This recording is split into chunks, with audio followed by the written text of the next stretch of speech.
Let's climb up and take a look into their early days. Our story starts in the year 1981, in the bustling city of New York, where three high school friends, Michael Diamond, Adam Yout, and Adam Horovitz, decided to form a band. Initially, they called themselves the Young Aborigines. They were punk rockers, inspired by the raw energy and rebellion of the genre. However, the Beastie Boys, as we know them, didn't emerge until the latter part of 1982. The band rebranded, changing their name to Beastie Boys, an acronym for Boys Entering Anarchistic States Towards Internal Excellence. The group, now a quartet with the addition of drummer Kate Schellenbach, started to make a name for themselves in the underground punk scene of New York City. But the Beastie Boys were not just another punk band, had an edge, a unique flavor that set them apart. This was evident when they released their first EP, Pollywog Stew, in November 1982. The 8-track record was filled with hardcore punk tunes that were brash, loud, and unapologetically Beastie Boys. As the 80s rolled on, the boys started to experiment with their sound. Inspired by the growing hip-hop scene in New York, they started incorporating elements of this genre into their music. This fusion of punk and hip-hop was a bold move, one that would shape not only their musical journey, but also the landscape of music as a whole. In 1984, they made their hip-hop debut with the song Cookie Puss, a comedic single that highlighted their knack for blending genres and their playful, irreverent spirit. The Beastie Boys were evolving, and the world was starting to take notice. Punk rockers to hip-hop pioneers, the Beastie Boys were just getting started. If there were a Beastie Boys motto in the 80s, it might have been "Live hard and party harder." This was a time when the Beastie Boys were synonymous with wild, extravagant antics, both on and off the stage. They were the epitome of party animals, living a lifestyle that was as loud and chaotic as their music. Their reputation was built on a foundation of relentless touring. These were no ordinary tours, mind you. They were a whirlwind of raucous performances, outrageous pranks, and endless parties. Every city they descended upon was left in the wake of a Beastie Boys storm, an unforgettable spectacle of music and mayhem. Amidst this whirl of partying and performances, the Beastie Boys released their debut album, License to Ill. This record was a game-changer, not just for the band, but for the entire music industry. It was an unapologetic celebration of their rebellious party-hard lifestyle.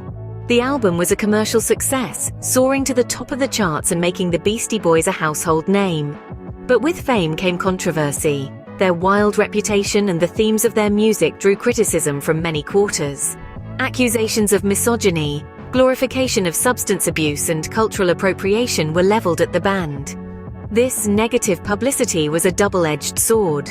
On one hand, it bolstered their image as the bad boys of music, a label that only increased their allure to many fans, but on the other, it also sparked a backlash that threatened their career. Yet, the Beastie Boys were nothing if not resilient. They weathered the storm, using the controversy as a catalyst to mature and evolve. They began to reassess their image and their music, setting the stage for a transformation that would redefine them and their legacy. Their partying lifestyle was legendary, but it was their music that would leave an enduring legacy. The Beastie Boys were more than just party animals. They were artists, innovators, and trailblazers, pushing the boundaries of music and culture in ways that continue to resonate today. They say change is the only constant, and for the Beastie Boys, their sound was no exception. When they first emerged on the scene, they were a hardcore punk trio, embodying the raw and rebellious spirit of the genre. But as their musical journey progressed, so did their sound. In the mid-80s, they took a sharp turn into the world of hip-hop. With their debut album, License to Ill, the Beastie Boys found themselves at the forefront of a new wave of music. The album was a commercial and critical success, becoming the first hip-hop album to top the Billboard charts. Their blend of punk rock attitude with hip-hop beats and rhymes was a breath of fresh air. But the Beastie Boys weren't satisfied with just one successful album. They continued to push boundaries and explore new sounds. Their second album, Paul's Boutique, was a departure from their debut, swapping the party anthems for a more complex and layered sound. Although it wasn't initially as successful as their debut, over time it has become regarded as a masterpiece of the genre.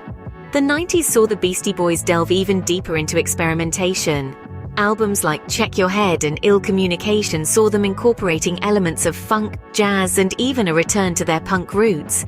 They were no longer just hip-hop artists, they were musicians in the truest sense, unafraid to blend genres and break the mold. Their evolution didn't stop there.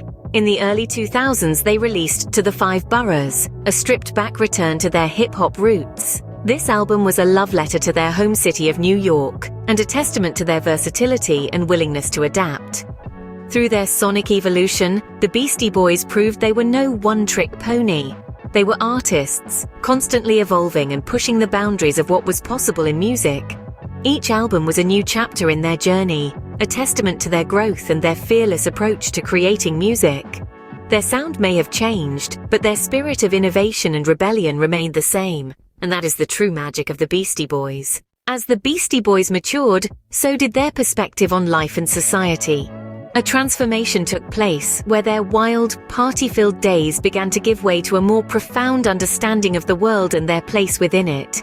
They transitioned from being the party boys of hip-hop to becoming responsible adults, conscious of their influence and eager to use it for good. This evolution was not sudden, but a gradual process, reflecting their growing awareness and compassion. Their music started to carry more weight, infused with social and political messages, urging their fans to open their eyes to the world's injustices. One of the most notable changes was seen in MCA, also known as Adam Yauch. He found himself drawn to the plight of Tibet, a region in Asia struggling under oppressive rule. He became deeply involved in the Free Tibet movement, using his fame and influence to bring global attention to the issue. This was not just a passing interest for him, but a cause he was deeply committed to. He organized concerts, spoke at events, and even traveled to Tibet to witness the situation firsthand. His dedication was truly admirable, highlighting the depth of his transformation. The rest of the Beastie Boys followed suit, dedicating themselves to various causes and initiatives. They used their platform to raise funds for disaster relief efforts, support educational programs, and advocate for various human rights issues. Their music became a vehicle for their activism, resonating with their fans on a deeper level. And so, the Beastie Boys matured not just as artists, but as individuals. They evolved from the party-hard boys of New York's hip-hop scene to responsible adults committed to making a difference. Their journey is a testament to their growth and their desire to use their influence for good. In the end, the Beastie Boys were not just about music, they were about making a difference. Their legacy is not only their groundbreaking music, but also their unwavering commitment to humanitarian work and philanthropy. They showed the world that you can be both an artist and an activist, and that music can be a powerful tool for change. The Beastie Boys didn't just make music, they made history. When we delve into the realm of music, particularly hip-hop, the Beastie Boys are a force to be reckoned with. Their blend of punk rock energy and hip-hop beats not only redefined the music scene, but also etched an indelible mark on the cultural landscape. Their influence on the music industry is undeniable. These three lads from New York City played a pivotal role in bringing hip-hop to the mainstream. Their innovative style, their relentless energy, and their uncanny ability to infuse humor into their lyrics opened up a new avenue for music lovers. They were pioneers, trailblazers, setting the stage for a new genre of music that would go on to dominate the charts for decades. But their impact extends far beyond the realm of music. They used their platform to advocate for social causes, to champion the rights of the underprivileged, and to promote humanitarian work. Their evolution from party boys to socially conscious artists is a testament to their growth, not just as musicians, but as individuals. Even after the unfortunate demise of MCA, the Beastie Boys continue to inspire generations of artists. Their music, their ideals, their legacy lives on. It resonates in the beats of contemporary hip-hop, in the rhymes of aspiring rappers, in the hearts of millions of fans worldwide. In a world where fame is fleeting and trends come and go, the Beastie Boys have achieved something truly remarkable. They've transcended the confines of time and genre to leave a lasting legacy. They've proven that music can be more than just a melody. It can be a movement, a message, a beacon of change. From party boys to music legends, the Beastie Boys left an indelible mark on music and society, and that's a legacy that's truly intergalactic. The Beastie Boys didn't just create music, they created a revolution, and that's a beat that will continue to echo through the annals of music history.